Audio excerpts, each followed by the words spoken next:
नमस्कार, मैं Maithili Sharan Gupt, former DGP police reform Madhya Pradesh, national president crime free Bharat mission, पुनः आपसे मुखातिब हो रहा हूं। हम पार्ट 2 में आपसे ये चर्चा करेंगे कि जो भी हालातों में जिन नियमों, जिन कानूनों के तहत हमने स्वतंत्रता पाई, जिस समझौते के तहत स्वतंत्रता पाई, क्या हमारा वो भाग्य बन गया है या मिड कोर्स करेक्शन की कुछ गुंजाइश है।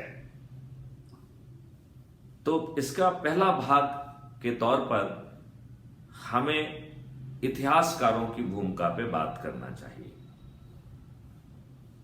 उन चाटुकारों को, उन इतिहासकारों को जिन्होंने वामपंथी शक्तियों में के तहत दुष्टतापूर्ण जो है नेहरू की चाल के तहत, प्रथम शिक्षा मंत्री अब्दुल कलाम की चाल के तहत इस देश के इतिहास को, इस देश के सुनहरे इतिहास को छिपाते हुए जो आपका ह्यूमिलिएशन था, उन ह्यूमिलिएशन करने वाले को महिमा मंडित करने वाले इन लोगों के ऊपर अब हमें तथ्यात्मक रिसर्च करना चाहिए। शासन को यह निर्णय लेना चाहिए कि हमारे जो इतने सारे विश्वविद्यालय हैं, इतने सारे विद्यालय हैं जहां इतिहास की पढ़ाई होती है, उसमें हर छोटे छोटे भाग को बांटकर हमें रिसर्च करना चाहिए।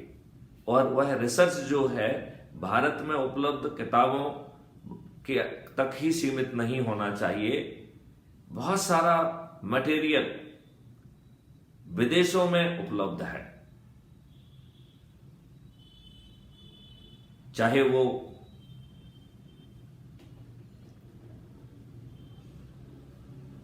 जर्मनी में हो, फ्रांस में हो, यूनाइटेड किंगडम में हो या चाइना में हो। हमें अपने जो बच्चे, उनको रिसर्च सब्जेक्ट देना चाहिए, उनको फैसिलिटेशन देना चाहिए और वो इन सब चीजों को इकट्ठा करें, आकलन करें और उन तथ्यों को सामने लाएं जो छिपाए गए हैं, जिसके माध्यम से हम अपनी ऑब्जेक्टिव हिस्ट्री को रिक्रिएट करें। यहां पर जो है, यदि हम उन दुष्टों को उजागर नहीं करेंगे जिन्होंने थोड़े से लाभ के लिए, कुछ पदों के लिए इस घृणित भूमिका में और इस घृणित कार्य में अपनी भूमिका निभाई है, मुझे लगता है यदि वो लोग जीवित हैं तो उन्हें भी इन जो नए तथ्यों हैं इनसे उन्हें एक्सपोज करना चाहिए। इनको उनके जो है ना, उसमें उनको तर्क और वितर्क देने का मौका देना चाहिए, जिससे कि भविष्य में लोग अपने लाभ के लिए हिस्ट्री को डिस्टॉर्ट ना कर सकें। हमें यह भी चाहिए कि जो जिम्मेदार पदों पर बैठे हुए हैं और जहां पर मैसेकर हुए हैं, जहां पर रेप हुए हैं और खुल्लम खुल्ला हुआ है, जैसे 1990 में स्वतंत्र भारत में क्या क्या नहीं हुआ। मस्जिदों से जो है पीए सिस्टम के माध्यम से घोषणाएं की गई, लोगों को रोड पर मर्डर किया गया, रेप किया गया।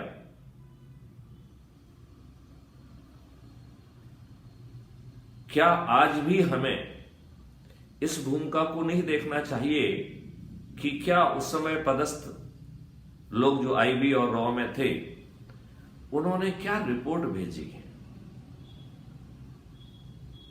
यदि उन्होंने तथ्यों को ठीक ढंग से प्रस्तुत नहीं किया है, छिपाया है, तो उनकी भर्त्सना भी होना चाहिए। आज की डेट में जो भी कार्रवाई संभव है वो भी होना चाहिए। यदि उनकी रिपोर्ट्स को दिल्ली में जो बैठे अधिकारी हैं उन्होंने ठीक ढंग से जो है शासन को पेश नहीं किया, तो उस पक्ष पर भी रिसर्च होना चाहिए। और यदि शासन में बैठे लोगों ने अपने तुच्छ चरित्र के कारण उसे नजरअंदाज होते हुए किया है और लोगों को मरने दिया है, महिलाओं को रेप होने दिया है, उनको एक्जेडस किया है, और जो एक्जेडस होके यहां आए उनका ठीक ढंग से व्यवस्थापन के लिए जो तंत्र रिस्पॉन्सिबल था उसने अपनी भूमिका को क्यों नजरअंदाज किया, आज मुझे लगता है कि उस पर भी हमें रिसर्च करना चाहिए। और यदि हम और कुछ नहीं कर सकते हैं तो कम से कम हमें भर्त्सना करना चाहिए।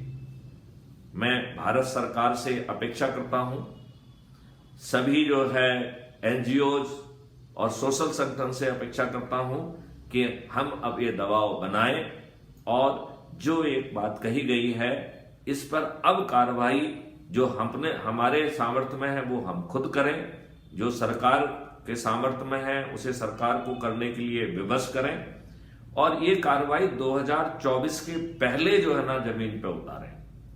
और वर्तमान सरकार से ये कहा जाए कि यदि आपने ये नहीं किया तो 2024 में हम निश्चित रूप से सत्ता में आपको नहीं आने देंगे। जब तक हम दबाव नहीं बनाएंगे, आज का तंत्र भी इन कार्रवाइयों को ना करने में ही अपना ज्यादा हित समझेगा।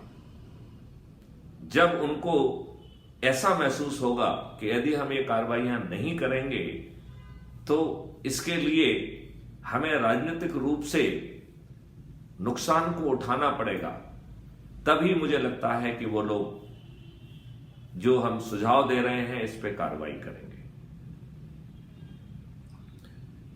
अगले अंक में पार्ट 3 में हम इस चर्चा को जारी रखेंगे।